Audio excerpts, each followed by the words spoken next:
What's up, YouTube? Today making a video on pHing your liquid nutrients. This is the Fox Farms line. These two right here are actually mix number 4 on our schedule here, and this one right here is mix number 2. So I just wanted to go over how I pH both of them. Before we go into that, I actually like to document a lot of the pHing that I do. This is a new list that I'm just kind of making because I haven't redone one in a while, and I just got a new pin.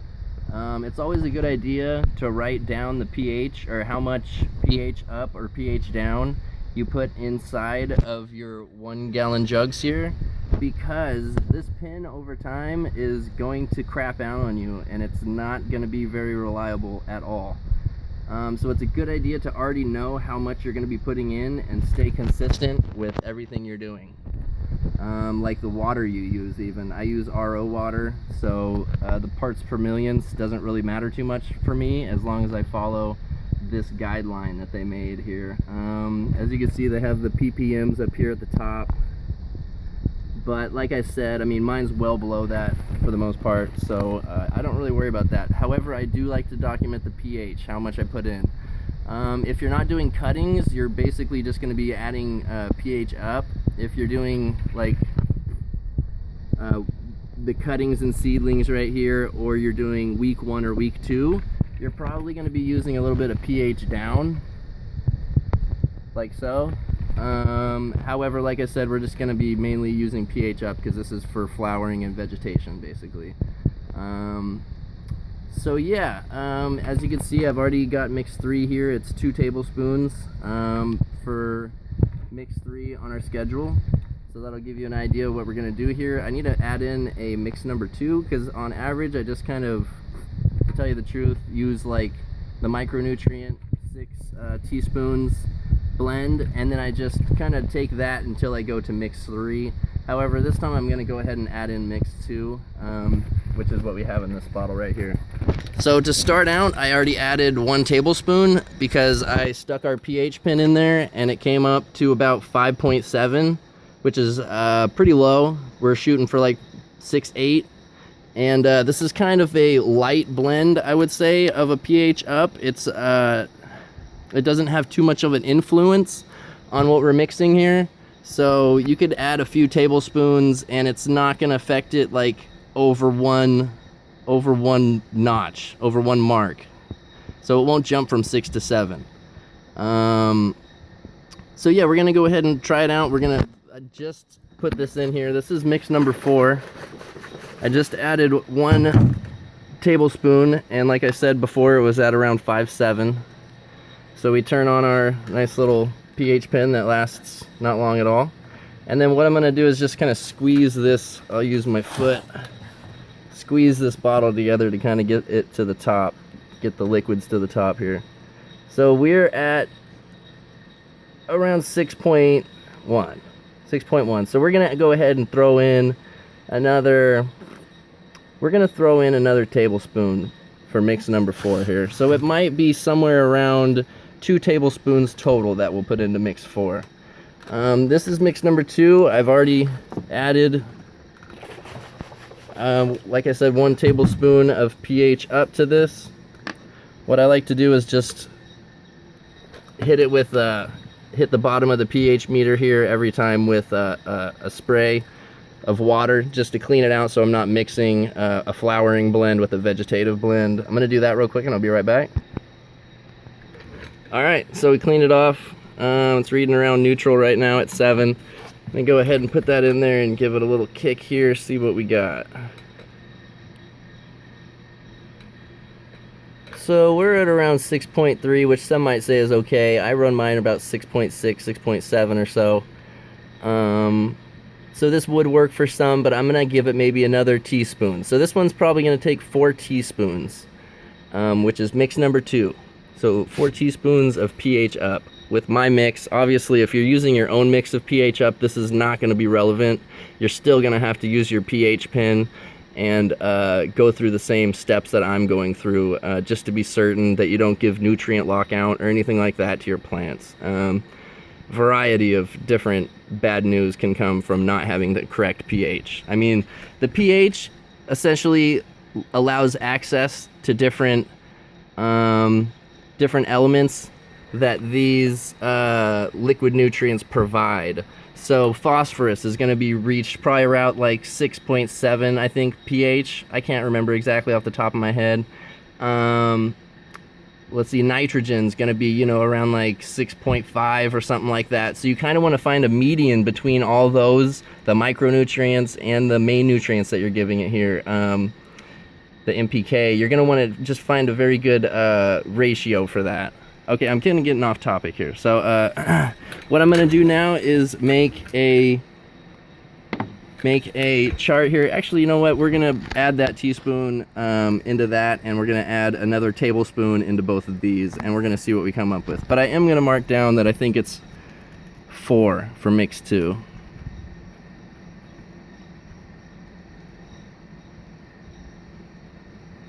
Just so I don't forget. Okay, so I'm gonna go ahead and throw in a tablespoon here and a teaspoon here, and I'll be right back. Okay, so I went ahead and cleaned off the pH pen with some water. I added in a column here for mix number 2. I moved mix number 3 over there. We added our content, which was 1 tablespoon in each of these and a teaspoon in that, and I mixed them up. So now I'm just going to go ahead and give it another little mix, a little shake I should say, and then turn on our pen and just kind of squeeze the sides together.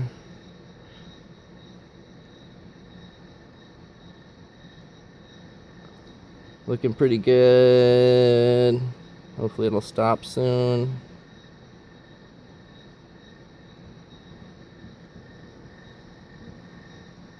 Huh. So, yeah, we're going to throw another tablespoon into here. And we'll check this out. And I just washed the pen off. We'll turn the light back on so we can see better.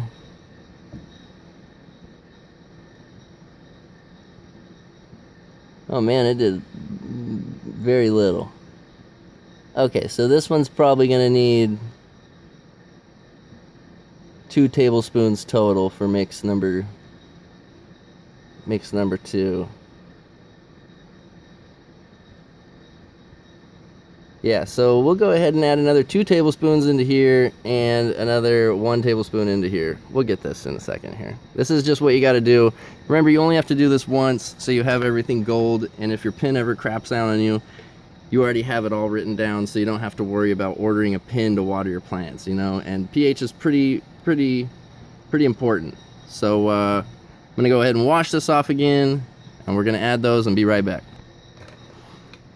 Okay, just shook it up. Hopefully we could catch it before everything settles. What do we got here?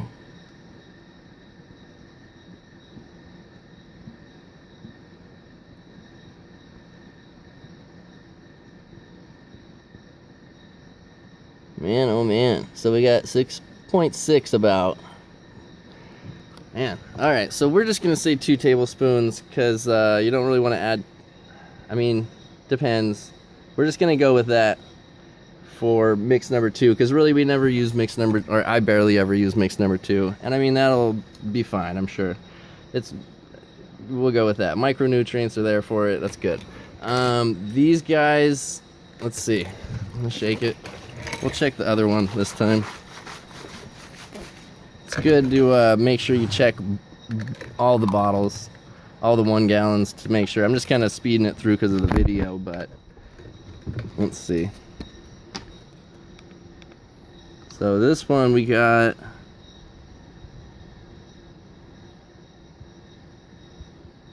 oh Lord.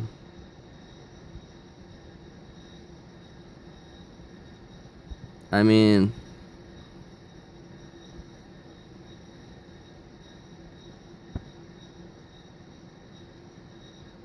we're gonna add another tablespoon into mix number 4, which is kind of ridiculous. This is gonna be 4 tablespoons total. Alright, be right back. Okay, so we got our pen back together here. Let's hope this will do it, huh?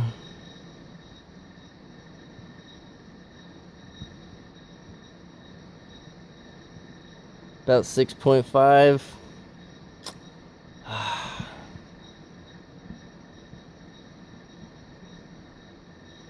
We're doing 5 tablespoons, folks. Be right back. Okay, let's see what we got here.